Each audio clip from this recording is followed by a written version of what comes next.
નમસ્તે ફ્રેન્ડ્સ, ગામઠી કિચનમાં તમારું હાર્દિક સ્વાગત છે। આજે આપણે બનાવીશું દહીં તિખારી। તમે જોઈ જ શકો છો સ્વાદિષ્ટ અને સરસ મજાની દહીં તિખારી આજે આપણે બનાવવાના છીએ। ચાલો ચાલુ કરીએ દહીં તિખારીની રેસિપી। દહીં તિખારી બનાવવા માટે આપણે જોશે દહીં, નિમક, ધાણા ભાજી, હળદર, લસણ, ચટણી, ધાણા જીરું, પછી જીરું પાવડર અને હિંગ। સૌપ્રથમ આપણે પહેલાં લસણની ચટણી ખાંડીશું। લસણ નાખ્યું, લાલ મરચું પાવડર નાખવાનું છે। હવે આપણે ખાંડીશું।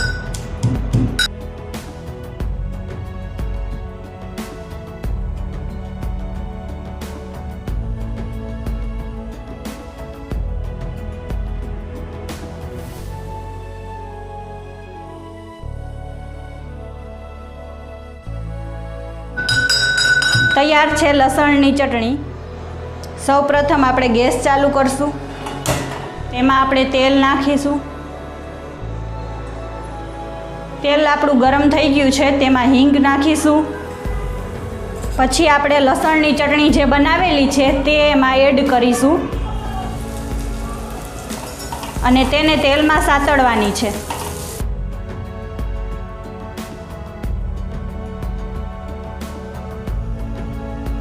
ચટણી તેલમાં તમે જોઈ શકો છો કે સરસ રીતે સતળાઈ ગઈ છે। એમાં આપણે હળદર પાવડર નાખશું, ધાણા જીરું પાવડર, શેકેલા જીરાનો પાવડર, સ્વાદ પ્રમાણે નિમક। હવે બધું મિક્સ કરી દેશું। હવે ગેસ બંધ કરી દેવાનો છે।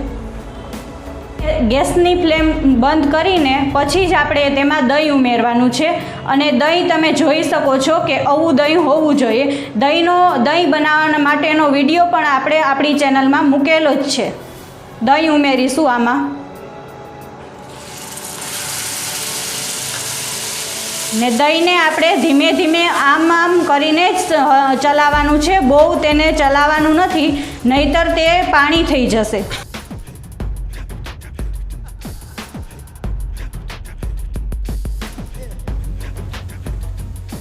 આપણી દહીં તિખારી તૈયાર થઈ ગઈ છે।